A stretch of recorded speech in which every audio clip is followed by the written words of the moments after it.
Pengertian. Istilah asuransi atau pertanggungan berasal dari bahasa Belanda, yaitu verzekering dan asuransie. Dalam bahasa Inggris dipakai istilah insurance. Profesor Sukardono menerjemahkan itu dengan pertanggungan.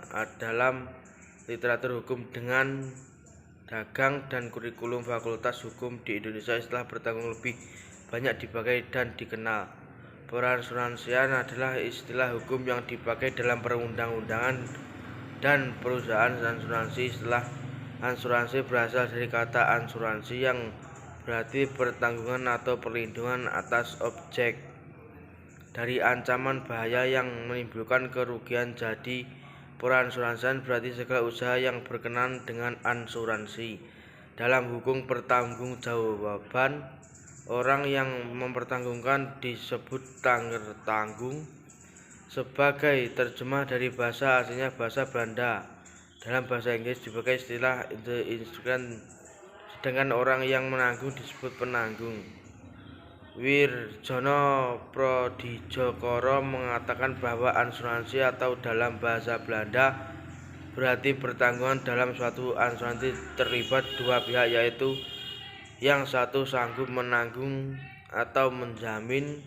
Mungkin ia terjadi atau semula belum dapat menentukan saat akan terjadi suatu kontrak presentasi dari pertanggungan ini. Pihak yang menanggung uang tersebut akan asuransi pertanggungan. Dari kurikulum Fakultas Hukum Indonesia, istilah pertanggungan lebih banyak yang di Undang-Undang Nomor 4 Tahun 2014 Pasal 1 menyatakan bahwa asuransi adalah perjanjian antara dua pihak, yaitu perusahaan asuransi dan pemegang polis, yang menjadi dasar bagi pemerintah premi oleh perusahaan asuransi sebagai imbalan bentuk 1.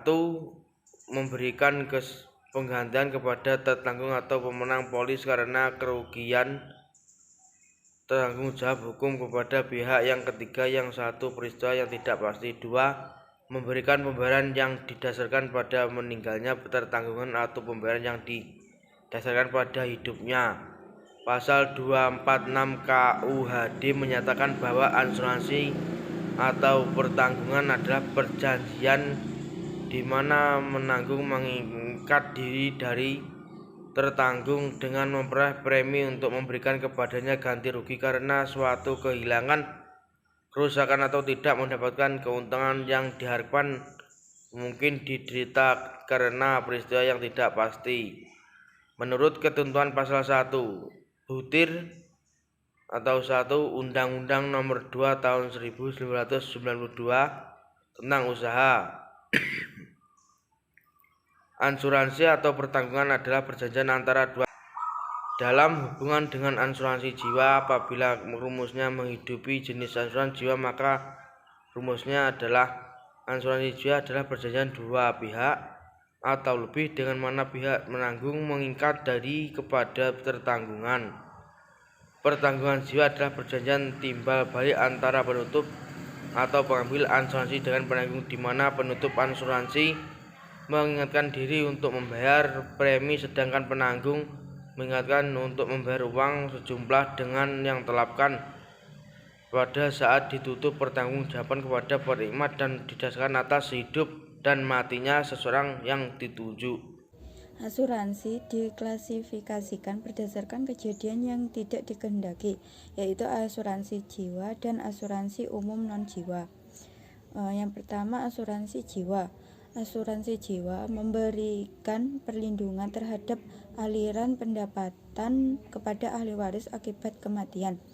Jika pemegang polis meninggal dunia, perusahaan asuransi dan akan melakukan pembayaran dalam jumlah besar sekaligus atau melalui serangkaian pembayaran kepada ahli waris.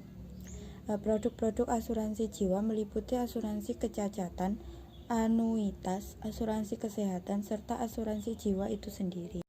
Yang kedua, asuransi umum atau non-jiwa. Asuransi non-jiwa dapat terdiri dari harta benda atau properti, asuransi kecelakaan atau asuransi harta benda dan kecelakaan. Asuransi harta benda memberi perlindungan terhadap aliran pendapatan dari properti akibat terjadinya seperti kecelakaan, kebakaran, pencurian, bencana alam, dan kejadian yang tidak dapat dihindarkan darinya.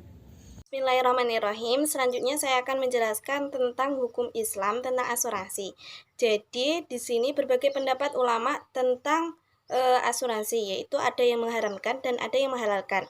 Yang pertama, pendapat ulama yang mengharamkan asuransi yaitu Syekh Muhammad Al-Ghazali, ulama dan tokoh Hanafi dari Mesir. Ia mengatakan bahwa asuransi adalah haram karena mengandung riba. Kemudian yang kedua yaitu Syekh Muhammad Yusuf Al-Qaradawi dalam kitabnya Al-Halal wal Al-Haram fil Islam.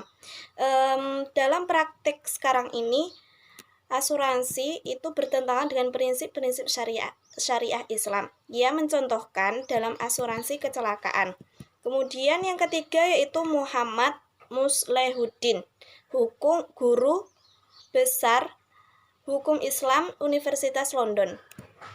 Ia mengatakan bahwa asuransi merupakan kontrak perjudian, asuransi hanyalah pertaruhan, asuransi bersifat tidak pasti, asuransi jiwa adalah alat dengan mana suatu usaha dilakukan untuk mengganti kehendak Tuhan. Kemudian dalam asuransi jiwa jumlah premi tidak tentu karena peserta asuransi tidak tahu berapa kali cicilan yang akan dibayar sampai ia meninggal. Kemudian perusahaan asuransi menginvestasikan uang yang dibayarkan oleh peserta asuransi dalam surat-surat berharga.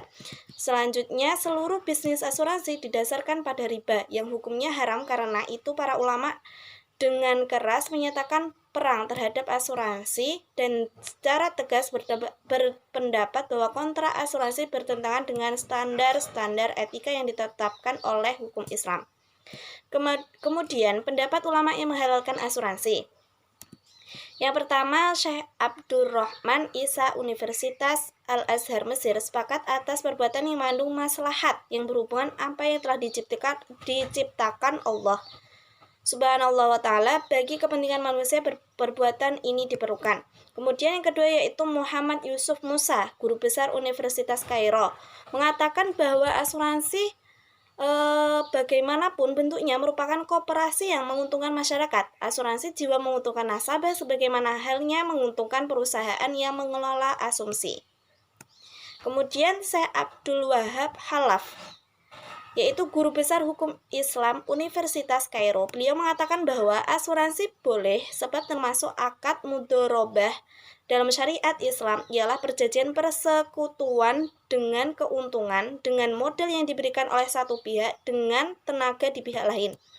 Kemudian menurut Muhammad Al-Bahi, wakil rektor Universitas Al-Azhar Mesir, asuransi itu hukumnya halal karena asuransi merupakan suatu usaha yang bersifat tolong-menolong. Asuransi mirip dengan akad mudharabah dan untuk mengembangkan harta benda. Asuransi tidak mengandung unsur riba. Asuransi tidak mengandung tipu daya. Asuransi tidak mengurangi tawakal kepada Allah. Asuransi suatu untuk menjamin anggotanya yang jatuh melarat karena suatu musibah. Dan asuransi memperluas lapangan kerja. Mungkin cukup sekian presentasi dari kami. Wassalamualaikum warahmatullahi wabarakatuh. Kemudian menurut Muhammad Al-Bahi, wakil rektor Universitas Al-Azhar Mesir, asuransi itu hukumnya halal karena asuransi merupakan suatu usaha yang bersifat tolong-menolong. Asuransi mirip dengan akad mudharabah dan untuk mengembangkan harta benda. Asuransi tidak mengandung unsur riba. Asuransi tidak mengandung tipu daya. Asuransi tidak mengurangi tawakal kepada Allah. Asuransi suatu untuk menjamin anggotanya yang jatuh melarat karena suatu musibah. Dan asuransi memperluas lapangan kerja. Mungkin cukup sekian presentasi dari kami. Wassalamualaikum warahmatullahi wabarakatuh.